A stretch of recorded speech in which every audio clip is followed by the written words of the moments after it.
person. The question is, are you lazy enough to do the things I talk about in this video? I am financially free because I think I've done a lot of things that you won't, that most people won't. To be financially free, you don't have to do all of the things that I did in this list. But I don't know very many people who will ever be financially free if they don't do at least some of them. It took a decade. I didn't reach financial freedom overnight, right? This is not something that is easy. And definitely anybody who says it's easy, you should be not listening to them. You should block them. But for me,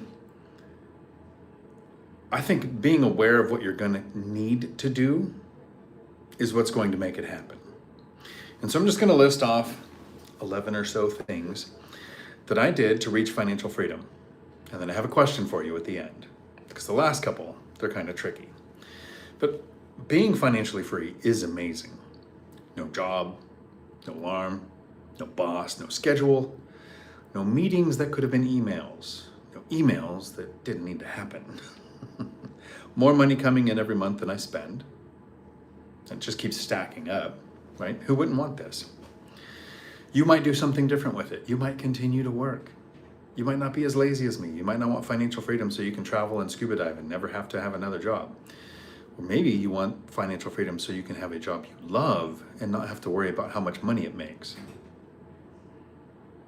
So that's the thing. Here's the 11 things, and there's probably more, but these are just the 11 that came to mind.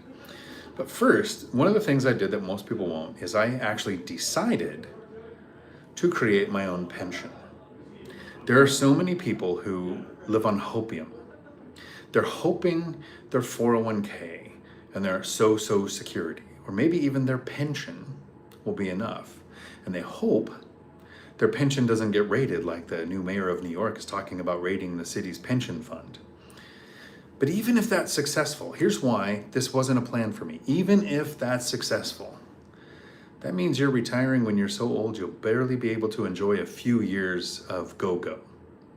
When you could retire in your 40s or 50s, or maybe even sooner, and have decades of go-go and actual traveling and enjoying and getting off the cruise to do the excursions and not having to sit on the ship and wonder how all these younger people afforded to be on the cruise that you're on. Second, I had the American dream house on a lake. Fence designed to keep kids in more than keep people out, right? The American dream. But I was in a bad position. I'd gotten laid off from law enforcement and because of the 2008 housing crash. I was a single parent with 3 kids. I found out about $89,000 in bad debt in my name I didn't know existed until the divorce, and I started making $17 an hour at a CDL school teaching people how to drive trucks. That was not a good starting position, but I had the dream house. I moved into an apartment and rented the house out. How many people don't even think they want to buy a rental before they buy their forever house? And I had the forever house and I moved out of it to make it a rental. I did this for 2 years so that I can get rental income on my tax returns to get around my bad debt to income ratio. The third, now this is one that confused the people I work with because they were often taking vacations, cashing out their 401ks to take a vacation, paying the taxes, paying the penalty because it was their saving account. But for 8 years, I didn't take a vacation, not even an extended weekend. Every year, the use it or lose it would kick in, and I sold my vacation hours back to the company to have more money to invest. Almost a decade of no vacations so that the rest of my life is a vacation. It was a pretty easy choice for me. I've talked to people who refuse to even cut their vacations down to 1 a year. Fourth, this one actually wasn't too hard for me, but almost a decade with no TV. I call the TV the electronic income reducer. If you're watching commercials, somebody with a master's degree, decades or years of experience are using sound, lighting, sex, and death to make you want to buy something to where you actually have the thought, I've never seen that before, but I know I can't live without it. And you do. So not only no Netflix, no Hulu, no Amazon, no cable, nothing. The no commercials part actually helped. But no TV for a decade. That was my education time. YouTube University was where any time to watch a screen came from. Most people aren't willing to do that. If you can tell me the 5 main characters on The Office, what happened with the houses in the Game of Thrones, you are choosing entertainment over a lifetime of freedom. 5th, when people talk about their average car payment, I talk about my average car age. Now here's a rule of thumb for parents out there, or maybe anybody who has nieces and nephews. My goal in the financial freedom journey before reaching financial freedom was that I never owned a vehicle younger than my kids. It's a rule of thumb. Throughout the decade it took to reach financial freedom, I had a 17-year-old Jeep and a 19-year-old Jeep Cherokee. At the time, both of them were always consistently older than my kids. People talk about the average car payment being over $700 a month now, but that also means you can't work on it yourself. The maintenance is expensive, parts are expensive, insurance costs more. Yeah, it doesn't look great showing up in an old vehicle, but it looks great when you walk away from your job and all of your friends and family and coworkers are still working a couple of decades more than you because your cars were older than your kids. And then you get into the dating world and you think never date anybody older than your kids. As long as it hits the French rule. The 6th thing that I did to reach financial freedom that most people won't is I have a reverse budget now. I actually require that I spend $2,000 a month eating out. But for that decade, I hardly ever ate out. I had a rule of not eating out. If I went to eat out with friends or family or anything, I would take a page out of Graham Stephan's book. I would get an appetizer. You can eat at home for a lot cheaper than you can eat out in the United States. If you're traveling, sure, in Thailand, you should eat out. It's cheaper. But the 7th thing that I did, when I moved out of the apartment, right? I didn't move back into a forever home. I didn't need the status of my house is nicer than where I used to live. I don't look at it as a failure or a step back. The house to the apartment was not a step down. It was a strategic step. After moving out of the apartment, I moved into a duplex. Basically like an apartment, except I live in one side and rent out the other. And now I get to screen the neighbors. How many people say, I can't house hack, or I would never live in a duplex because I have a spouse, or I have kids? Well, I had kids.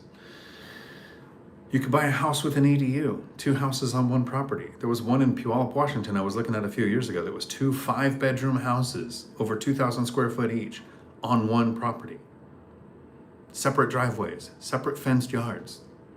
Don't just eliminate house hacking because you think it means you have to have roommates or you have to have shared living walls.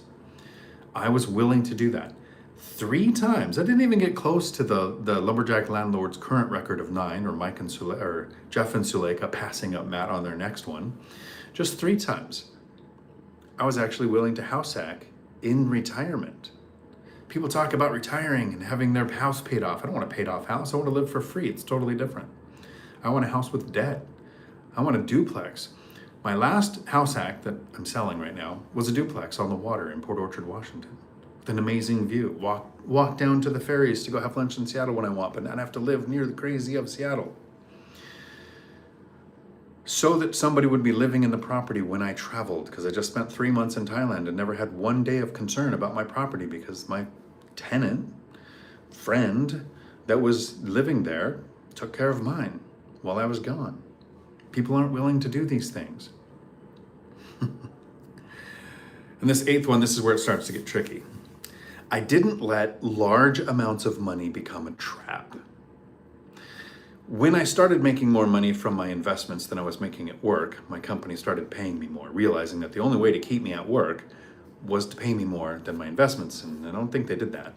But they also had $2 million golden handcuffs, as long as I continued to work. And I quote the basketball player every time this comes up, because when you don't have enough money, money is the only thing. $2 million sounds like a strong reason to stay working. But once you have enough money, money is just a thing, and $2 million would not change my life, would have zero impact on my life.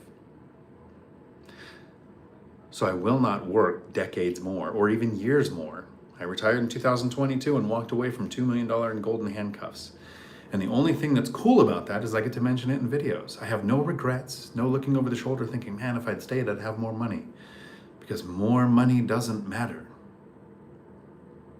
The ninth thing, and this is one I'm hoping that you can take away from this, no matter who you are, is that I didn't listen to the crash bros or the experts. Every single year that I was buying an investment, the crash bros were saying the crash is right around the corner. So if you invest in stocks and people say, well, it's going to crash, well, of course it's going to. We've had 30% crashes since 2020, but stocks are up overall. You're playing a long-term game. If you're talking about crypto and you watch Lead, Pray, Hodl here on YouTube, you know, Coach Nick Massey, and you invest in Bitcoin, it's had like 50% crashes in a decade, but it's still the best performing asset of that last decade. And every year I bought a rental, there was some idiot saying, the silver tsunami's about to hit, the baby boomers are gonna flood the market, rates are high. In 2018, rates were above 6%, prices had gone up for 7 years straight. A pandemic, forbearance, all of these reasons why you should never buy a rental, and I ignored them and bought rentals.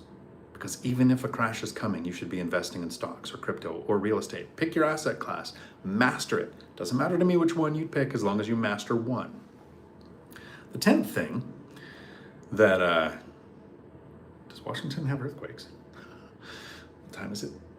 8:51. I'll see if that was. 10th thing that I was willing to do for a decade is, and you can tell by the way I'm dressed, this is a Babylon 5 shirt. This is a Fallout hoodie. Get your little thumbs up in there. I was willing to look poor for a decade. I'm willing to look poor in retirement because I don't care what people think. When I see some idiot wearing a suit, I think wage slave. I don't think successful. So for a decade, yeah, I was willing to look like I drove old vehicles, lived in a not expensive house, didn't wear expensive clothing. But a lifetime of financial freedom is so much better to me than someone's opinion as we walk by on the street that they think I might not be rich. I think it's great when I go into a store and I think, like currently, I'm the richest homeless person that I know. I'm selling the house I was living in. I'm gonna be homeless for 6 months to a year while I figure out where I wanna live in the country. That comes from being financially free. That doesn't come from owning a big fancy house and having nice clothes that cost $700 for your goat hair shirt. Not naming you, but I know who you are. People build, what do they call it? Not an appearance, a persona. And I built a freedom machine. Different goals. And the 11th thing, and this is the one that's most important to me, I became comfortable with debt. Yes, there's bad debt and there's worse debt, and you shouldn't have those. But there is good debt. And there's a very childish opinion out there that you have to be debt-free to have a positive net worth. And because of my debt, my net worth is 10 times what it would be. If I wasn't using good debt, I would be working another 20 years. If I focused on paying my good debt off, I'd be working another decade and retire poorer than I am. Yeah, my kids might inherit more, but I don't want them to. I actually don't want them to inherit money. As an accidental byproduct, they're each gonna inherit over $1 million, maybe 2 each. And I don't want them to. I don't want them to think that that's the reason they don't have to be successful themselves or work towards financial freedom themselves. When I'm 80, I'm probably gonna marry an 18-year-old who hasn't been born yet, and they're gonna get everything. And Tesla's probably gonna do the same thing, just as a wake-up call to our kids that they need to be successful on their own. Get comfortable with good debt. Understand being over-levered, how to avoid it. Understand how to be under-levered. For me, it's fixed rate debt. No loan reevaluation periods, no balloon payments, no adjustable rates. Tenants will pay that off over a long period of time. I don't want to pay it off. I want to create more. These are 11 things that I was willing to do to reach financial freedom. Let me know in the comments, which ones are you already doing? Which ones are absolutely a no deal breaker for you? And if you'd like to get the softer, with a lot more cuss words version of the things people do to reach financial freedom that you might not be willing to do. Tuesdays at 4 p.m. Pacific, I do a live stream that lasts as long as the questions do. This is a nice short live on my phone as a test to see if the Wi-Fi here at this extended stay works well enough to do a live stream. Chesala will be here Tuesday to do her version of what she was willing to do to reach financial freedom that she doesn't think most people will, but they should. Have a day full of amazing. I know I'm gonna.